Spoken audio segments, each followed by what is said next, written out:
Deandre Ayton says he isn't Clint Capella. I'm not Bill Simmons. Duh. We know, DeAndre. We know that you don't like setting hard screens consistently and rolling hard to the basket. We know that you don't finish with authority through defenders. And the only times you dunk is when you have a wide open lane to the basket. We know that you aren't disciplined enough to anchor a defense in the ways that Clint Capella did throughout his career. We also know that you probably won't be collecting checks to the scale that Clint Capella is right now at this stage of his career. DeAndre, sometimes you're good at things that you don't want to be good at. Sometimes your employer needs you to do things that you don't want to do. Part of being an adult is understanding what you're good at and doing those things. So, setting that aside, Lakers, I'm talking to you guys directly. Do me a favor here. Stop with these project centers that you're hoping your culture will turn around, that you're hoping that Luka Doncic will turn into some different version of themselves. Stop.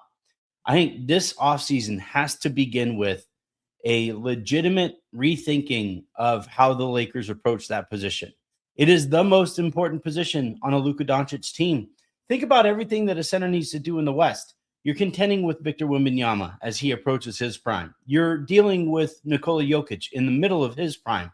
Utah's front line is going to be imposing next year. You just like I probably forgot somebody. Oh no, the Thunder have Chet and Isaiah Hartenstein.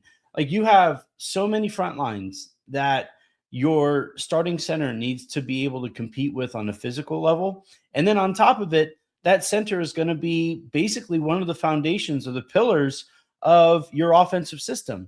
So no more like hoping that you can buy low on a guy who you hope buys into your system.